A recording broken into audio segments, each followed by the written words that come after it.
I believe that, if everybody say it can't get done, I'm like, yes it can, why not? I said, if these kids can't read, then I'm not gonna promote them. All this, mom, dad, I'm gonna look you in your face and say this kid can't read. We let them down. School, parents, we let them down, but I'm not gonna take them to the next grade knowing that they're not at grade level. It's funny because I'm always like, okay, how are schools successful? Well, schools are successful when they demand greatness. Greatness doesn't come. We're about to make history. We're about to learn. We're about to grow. We're about to make history. And then, mark my words, it's going to be other school districts, other places around it that's going to be doing this thing. We're going to be the first model. And I'm speaking that into existence, okay?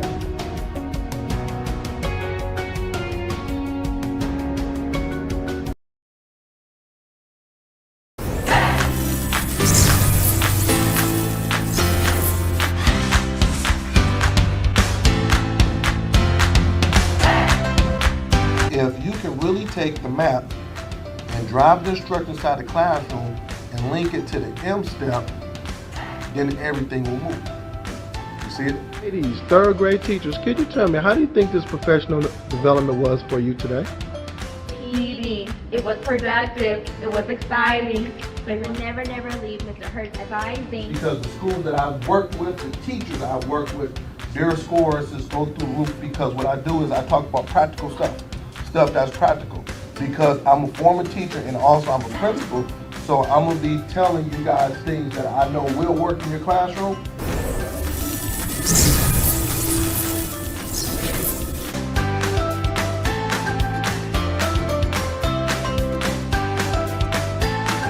For booking, please visit shurt. Good morning. This is Mr. Hurt with another powerful Saturday morning podcast. Come on in and hit that share button. Let me know where you're coming from. We're going to have another good one on today. We're going to talk about your first office as a principal should be the classroom. So I need every principal, admin, superintendent, you know who you are, to come on in and join in. Give me about 2 minutes as I get on my Facebook, LinkedIn, and YouTube people in. Okay. And we call ourselves the Fantastic Super Saturday, the Fantastic Four. Myself at 10, Create and Educate at 10:30. We have Principal Kafele at 11 and Josh Tarver on Sunday at 7 o'clock. So this is what I need. You said last week, you said that you're going to bring in a friend. I need you at this moment to go ahead and share this out to all of your colleagues and also invite 3 people on here. So I need you to do that right now.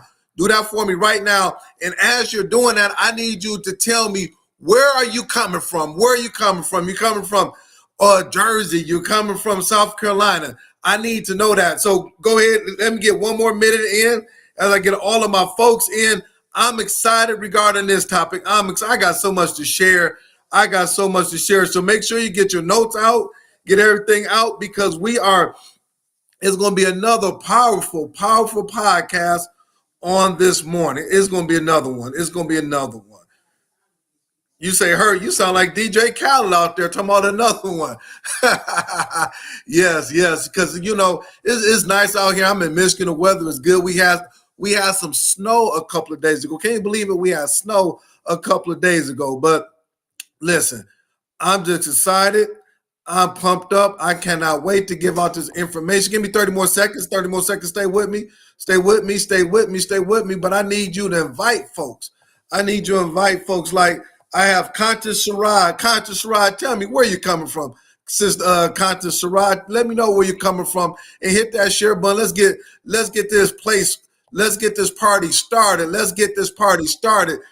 Listen, there's no other educational podcast on a Saturday around the world that gives you this much information, all of the jewels that we give to people, all of the stuff, the information. I'm telling you, this is the best out there.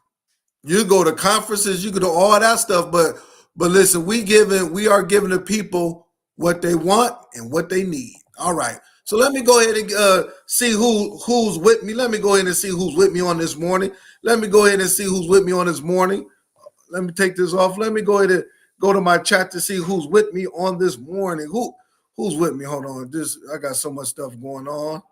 All right, let me go ahead and check in with folks. Let me check in. I got Dr. Jeter in the house. Good morning to you, Dr. Jeter. Dr. Jeter, much love to you from Illinois.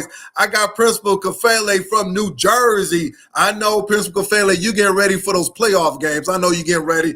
Who do you got winning, Principal Kafele? Put it in the chat. Who do you got winning in the NBA playoffs? Who you got taking it all the way? I got Sister Wallace, my goodness. Listen, Miss Wallace went and bought my books on last week. 2 of my books, they came in the other day, and she said she's going on vacation reading the books. So I appreciate the love, Sister Wallace. I appreciate that. I appreciate you so much. We have, who else we got in the house? We got Melissa Jones-Chunu. Good morning to you, Miss Melissa Jones-Chunu. I got Annette McMahon, I got it right. She put it in there. Yes. Good morning to you from Illinois, Miss Annette McMahon. Good morning to you. I'm hyped up. Y'all got me motivated. I got AP Patrick Lawrence in the house. Good morning to you. Yes, listen. I am just. I'm feeling it. You got to get that energy that I got. I got Brother David Bell. He down the street from Ben Harbor, Michigan. You know, I got to get down to Brother Bill, man. We got to sit down and break bread and get that thing going. I have Miss Constance Sherrod. Good morning to you. Good morning to you. I got Mrs. Truesdale. Good morning to you from the ATL. From the ATL. Good morning to you. Oh, yes. I got Miss September Vance Daniels from Orange, Jersey. From Orange, Jersey. Good morning to you. Good morning to you. I got so many people, and I'm going to stop in about 5 more seconds. I got Miss Trina Felcher from North Carolina. I have to get down to North Carolina. Do you have any connections? I want to work. I want to get down in North Carolina. I love that Charlotte area. You guys are doing some big things. Good morning to you. Good morning to you. I got Miss Cynthia Ford. I got Sister Ford from Brunswick, Georgia. I miss you guys. Give everybody my love down there. I miss you guys so much. So I'm gonna stop right there because I'll be on for for a couple more minutes. But I want to make sure that that I have that we go ahead and get that information out. All right. So once again, this morning I'm gonna talk about your first office as a principal should be the classroom. This is going to be powerful. It's going to blow your mind. Every time I discuss this at a PD, I get so much feedback to say, Hurt, you took my mind to a next level as an administrator. So if you're an administrator, assistant soup, AP coach, you need to be listening to this, okay?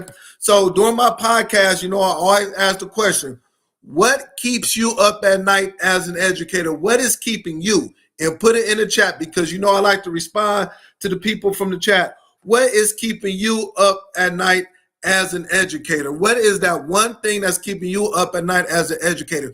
For me, we are in the middle of testing season. It has started. We're in the middle of that testing season. So the question I want to ask is that, are you prepared? Are you guys ready for that testing season? I went to a couple of schools this week just to kind of check on them, and I saw exactly some good testing environment.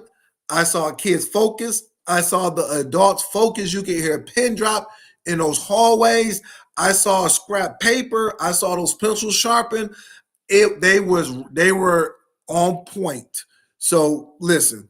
We have the PSAT, the SAT at the high school. We got state assessments 3rd through 8th grade. Make sure you are on point.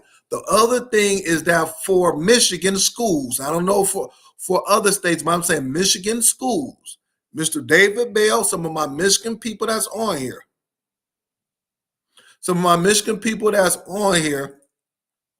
This is okay, for my Michigan people that's on here. The scores, the preliminary scores will be coming back within 2 days. So if you take the M-STEP on Monday, you will get preliminary, and they are 95% accurate by Wednesday or Thursday of that week. So my Michigan schools, you should be getting your preliminary data right back. Why is that important? Because if the 5th graders took the test this week, then you can kind of tweak a little bit or talk to your 8th grade team and say, hey, these are the things that's happening, and put a little something, put a little, you got 3 days to do something. You got the weekend to send out some stuff, whatever it is, okay? So I'm just letting you guys know that. All right. What is going on in education in my world? What is going on? This week I did a virtual professional development with Principal Williams from Oklahoma City, and we got down. I'm gonna be honest with you, we got down 2.5 hours. We got down, and let me tell you what we did. She had her NWA data for the end of the year, right? In 2 more weeks, she's gonna be taking her state assessment. Let me show you what we did take place. We were able, me and her principal was able to look at her 6th and 7th grade data, and then we were able to look at a few things that we can do for the next 2 weeks to get her over the hump. What is over the hump? Say, for example, if she was at 28% proficiency for reading, we said, all right, these are 2 standards. These are the 50 kids that we need to focus on to go from 28 to maybe 39 to 40%. That little thing right there. So that's why it's important for you to look at your data, for you to say, hey, we got 2 weeks. We can still make some adjustments. We can add. We can say this worked, whatever it is. So hats off to you, Principal Williams. I know good and well that when you take your test, you're going to do a good job. So hats off to you. All right. Next thing is that this week I was at a couple of schools in Detroit doing some board training. You say, Hurt, you do board training? Yes, I've been doing that for the last 3 years. I sit down and I train school boards, because that is a piece that's not even that we don't talk about. School boards, the people that make the decisions, that approve budgets, that approve this, that that hire superintendents. Those people need to be trained as well. So that's what I do. So this week I was able to do some training with 2 school boards in the Detroit area. So I'm excited about another part that I'm doing to take schools to the next level, because we forget about our boards. We forget about what that looks like, okay? And the last thing before I get started, hold on, I want to make sure I got everything going. I want to read it. I want to read this accurately. I got my girl, Miss Carletta Counts. Miss Counts in the house. Miss Counts, and I got to stop. She's one of the best educators in Michigan. She's doing some tremendous job. Much love to you, Miss Counts. That's my sister in education. We talk every day about what's going on. So much love to you, Carletta Counts. The last thing is that this is the season for job interviews. This is the season for people to be promoted. So that's why it is very important for when I talk about topics like this, other topics, when some of my colleagues talk about it, to take notes, to really take it, because we've been there. We've been principals, superintendents, things of that nature. So this is the season for people to get jobs. You might be thinking about going from a coach to an AP, from an AP to a principal to assistant sup. It is the season. How do I know? Well, let me tell you this. Within the last 2 weeks, you hit that share button. I need more people to hear this. Within the last 2 weeks, a person have called me and said, Mr. Hurt, do you know anybody that would like to be a principal of the district? They're paying $115,000 to $120,000. I'm going to say this again, $115,000 to $120,000 principal of a K through 8th grade school. And then on top of that, they asked me, they said, not only that, we are going to increase our coaches because we want to get 2 highly qualified superstar coaches. We're going to pay these coaches $95,000. Now, I'm not going to tell you what district it is. I'm just saying it's in Michigan. They're calling me, asking me for recommendations. That's why I know it's the season for people to get jobs. I'm going to say that again. They're asking me, Hurt, do you know a principal based on your recommendation that we can sit down and interview with, blah, blah, blah, $120,000. I'm talking good now. I'm talking money. I'm talking what's going to get you up at night. Also, if they want to bring in their coaches, we're going to pay them $95,000. Let's get ready, everybody. Let's take these notes. Let's get ready for these job interviews. Let's get promoted. Let's go to the next level. Let's go to the next level. How does that sound? Tell me, y'all talk to me. How does that sound? How does that sound? All right. So let's go and get started. And then I did get some feedback from Create and Educate. I can stay on for an extra 3 or 4 minutes. So I'm gonna stay on for extra 3 or 4 minutes.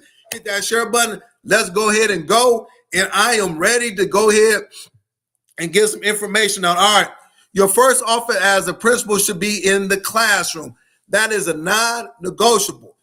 You want to go to the next level. You want to be that superstar principal. You want to make sure your school moves in the right direction. You cannot be in your office 24/7. You have to get out of the office, and you have to be in the classroom. So let me give you some information. This is what I know to be true. 15 plus years as a principal at all levels. High school, middle school, and elementary. Can nobody deny that? I didn't read a book. I didn't go to a PD. I didn't watch Lean on Me on TV. I didn't do none of that. I actually did the work. Okay. It is time for the principal to become the instructional leader of the school. Write it down. The instructional leader. The instructional leader of the school. It is a difference between a principal and also an instructional leader. There's a difference. I want people to go from a principal to an instructional leader. To do that, principals must make the classroom the number one priority. Not the second, not the third, not the fourth. Principals must make the classroom, going into the classroom, their number one priority. Okay. 60 to 80% of a principal's time. I'm going to say this again, because when I say that, people get nervous. They go, oh, hold up, Herb, that is stupid. No, we got to do it. That's non-negotiable if you want your school to be great. Now, if you want your school to be a F school, a D school, if you want your district just to get by, if you want all those things, don't do this. But you'll be spinning your wheels for the next 10 years, 15 years, 20 years. 60 to 80% of a principal time should be devoted to being inside of the classroom. Okay? And what I mean by that, it is not about always observing or evaluating. You can just go in there because you want to see what's taking place. You want to be able just to see what, and I'm going to talk about what you'll see. You don't have to go in there with the pencil and paper and saying, I'm going to sit down there and whatever. When I was a principal, I would just go in there for 5 minutes just to see what's happening, making sure that they have the right objectives on the board, making sure that the kids, how are the kids engaged? You know, if I was 13 years old in the 8th grade, how would I feel regarding being in the classroom? Is the teacher energy right? You know what I'm saying? Are they having small groups? As a principal, you cannot see that in the office. You cannot see that if you have, and as there is a time for you to answer the phone, to answer emails, to talk to parents and things of that nature. But what I was telling principals, what I did, I had a mobile office. And some of the principals that I work with, they have mobile offices. So now I can take my laptop, my cell phone, and all those type of things, and I can sit in Mrs. Potato Plant's 8th grade science class, and I'm in there, and I'm still answering my emails, still doing what I gotta do, but I can actually hear what's taking place inside of the classrooms. 60 to 80% of your time should be in the classroom. When the bell rings, you're in a hallway, making sure kids are going from one point to another. You're doing your lunchroom duty. All of that is spending time in the classroom, because the classroom is just not the classroom. The classroom is also in the lunchroom. We were doing things in the lunchroom that led to different things. The last 5 minutes, we would watch educational things on YouTube. I would engage with my middle school kids, my elementary, my high school kids.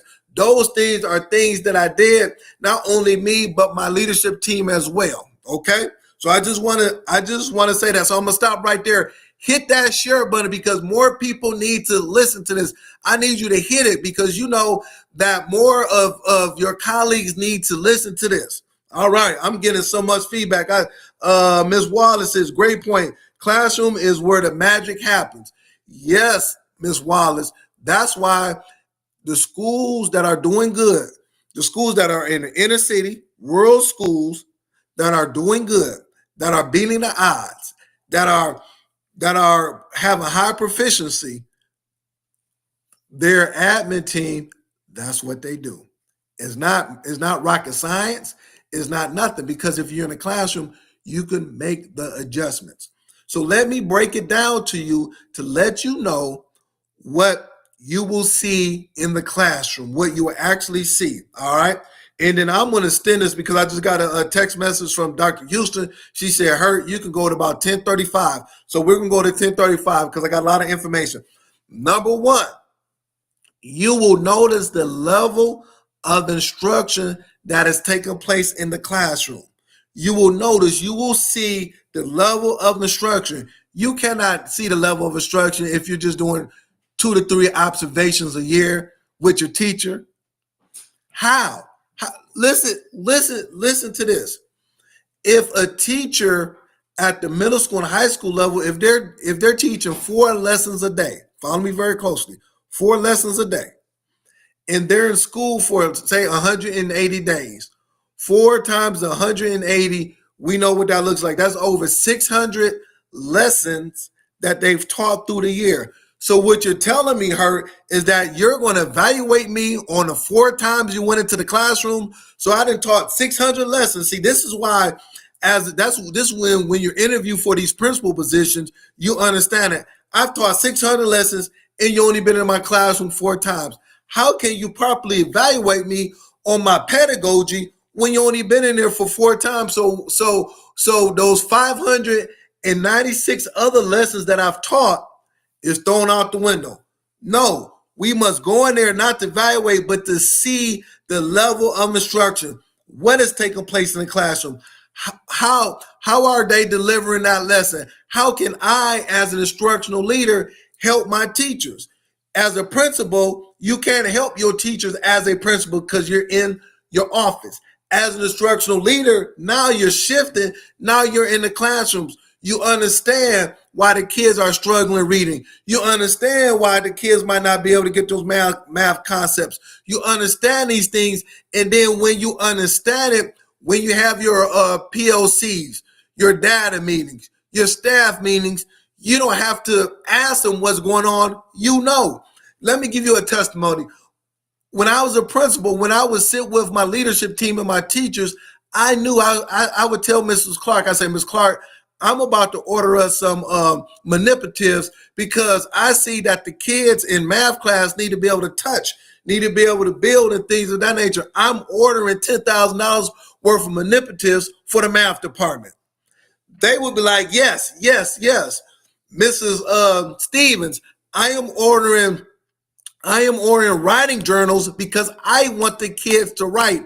I am tired of them getting one sheet of paper and writing during writing lessons. We need writing journals because if I want to improve writing and none of my teachers have writing and none of my kids have writing journals, how can we improve writing? I am ordering 600 writing journals tomorrow because I see that's what they need. My teachers didn't come to me and tell me what was needed. I saw it and I was in partnership with my teachers and I told them this is what we're doing to enhance the instruction in the classroom. Yes, I know I am talking good. I know what I'm saying is right. You know good and well that's what needs to take place in the classroom. But if you're not in there, you cannot have that high level of discussion with your teachers. Take your notes. I told you I'm coming in strong. I told you I am coming in strong. Your first office as a principal should be the classroom.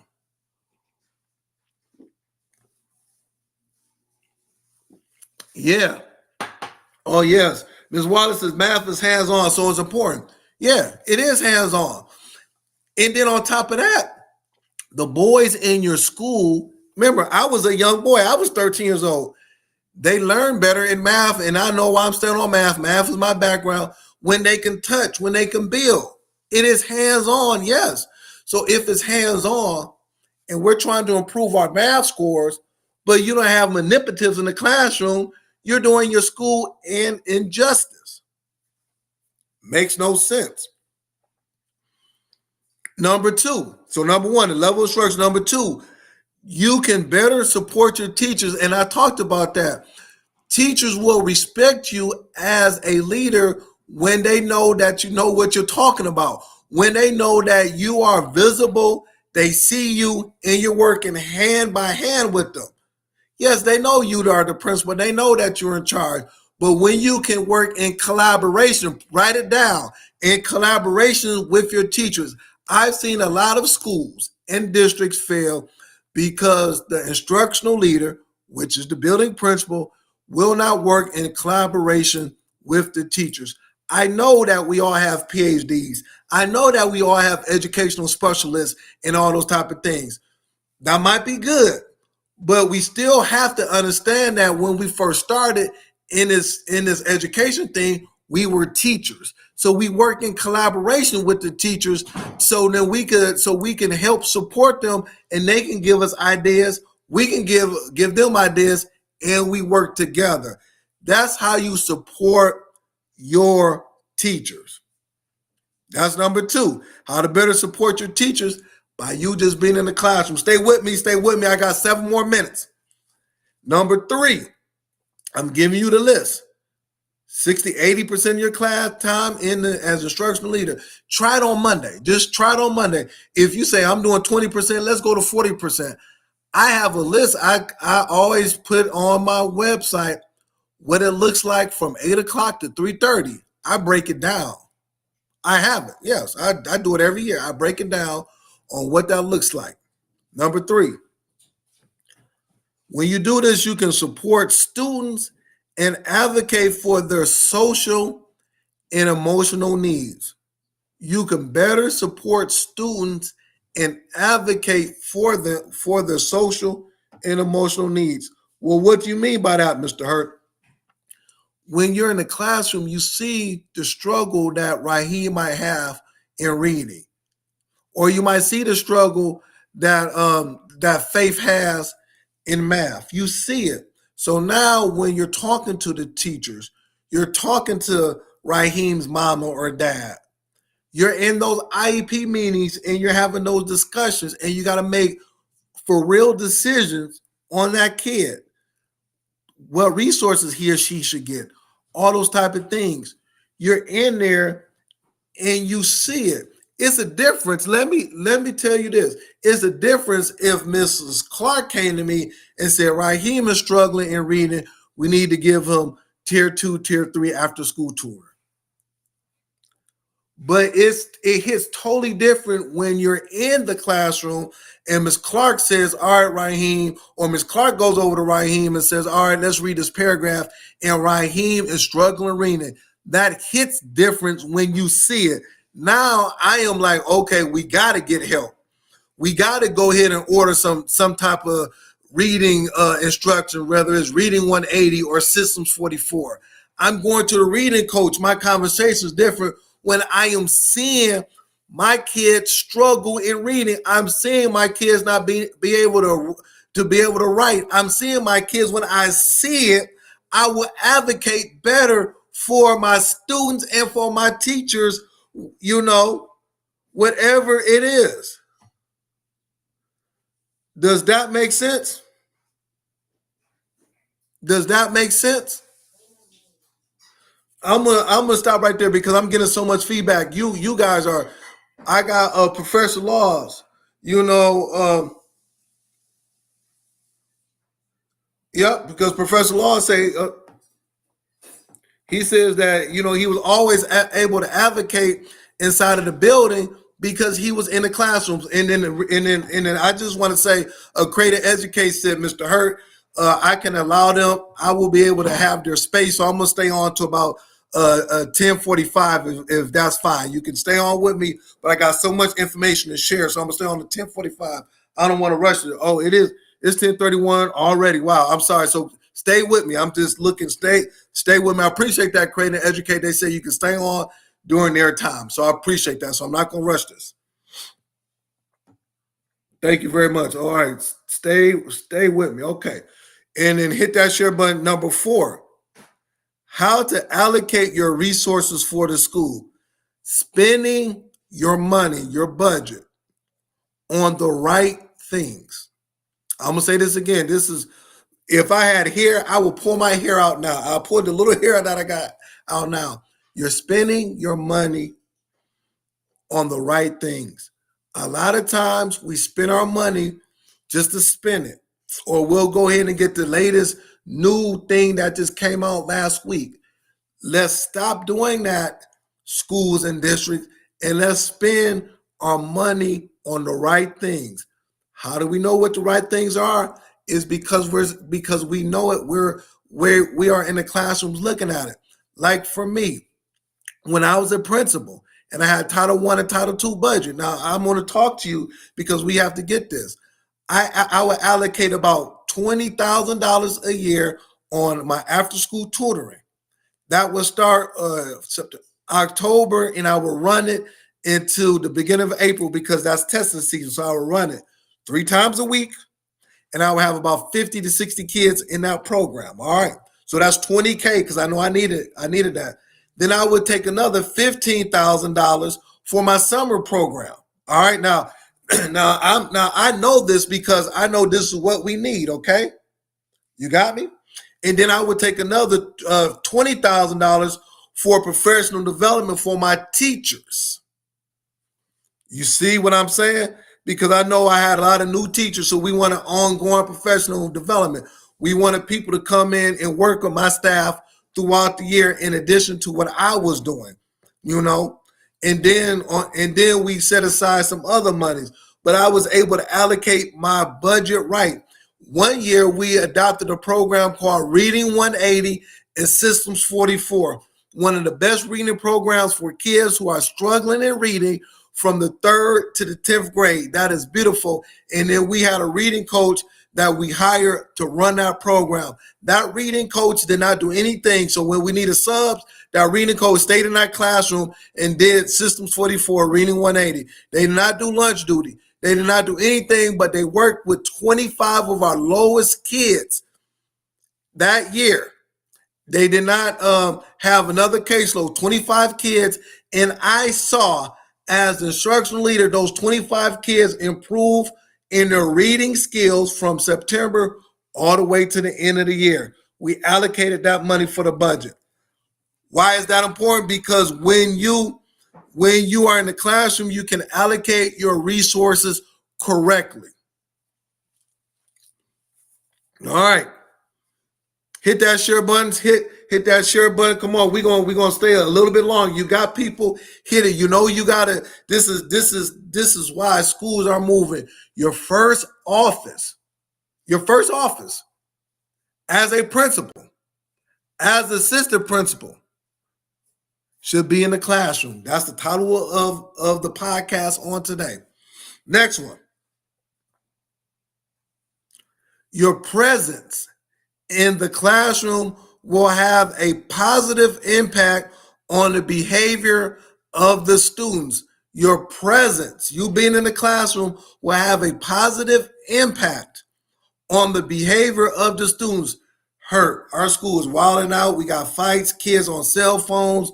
Teachers cannot, they quitting every other week. It's bad. After school, they fighting on the bus. It's just horrible. Your presence and your leadership presence will lower the suspension rates in your school, will lower the fights, will lower all of the nonsense that's taking place. All of that will take place. Well, Hurt, how do you know? The reason why I know is because I did it. I have the data to support. When me and my leadership team was in the classrooms and we was very strategic, we said, all right, we're going to spend time in this classroom, because we know they got some heavy hitters. We said the heavy hitters are in this classroom. We're going to be in there because we want, in the beginning of the day, that class to go smooth. We want things to take place because it only takes Raheem to do something to get everybody else started in that classroom.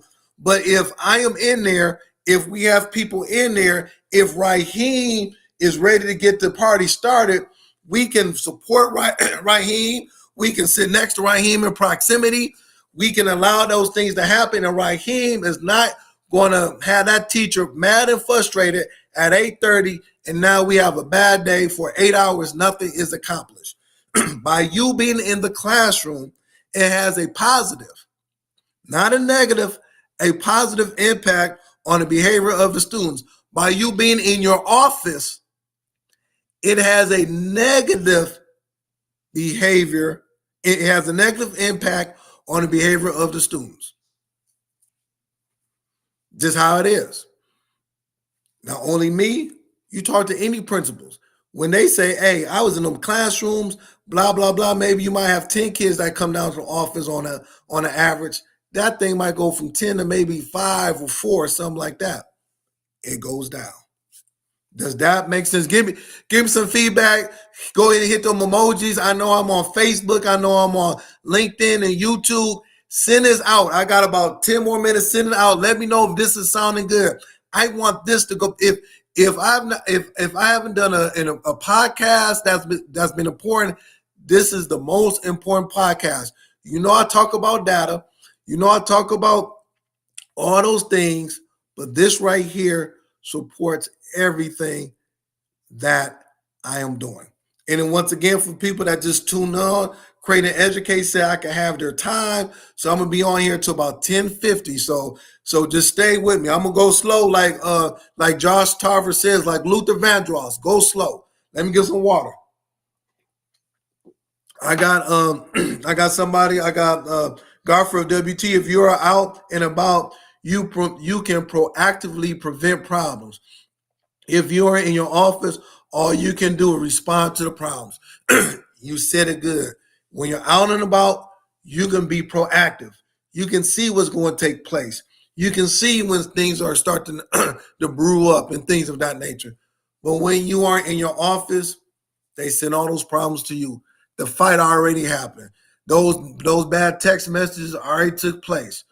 You know, the teacher already got frustrated and things of that nature. Number 6, and I talked about it. You will then transform yourself from a principal to an instructional leader. And that is so important. Principals, what they do is they spend their time in the office on a computer. Kids coming down because they got in a problem. So I'm talking to 4 kids within a two-hour span. That's 2 hours I'm supposed to be in the classroom. I got to call about 5 or 6 parents because they didn't call. That's another hour. I'm answering. I got to email this. I got to do this. So I didn't spend 6 hours of my day pulling out, taking out fires, where I should be in no classroom being an instructional leader, looking at the instruction that's taking place, examining it, doing those type of things. When you spend 60 to 80% of your time in the classroom per day, you will automatically transform yourself from a principal to an instructional leader. And then from there, you can be able to run your school. You can be able to have conversations with the custodian. I like that. Oh, hurt the custodians. Yes.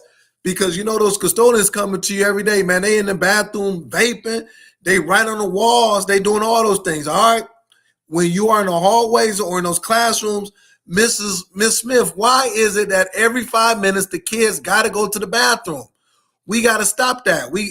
Now you're seeing it. Now you're in the hallways looking at different things. So now the custodians are happy.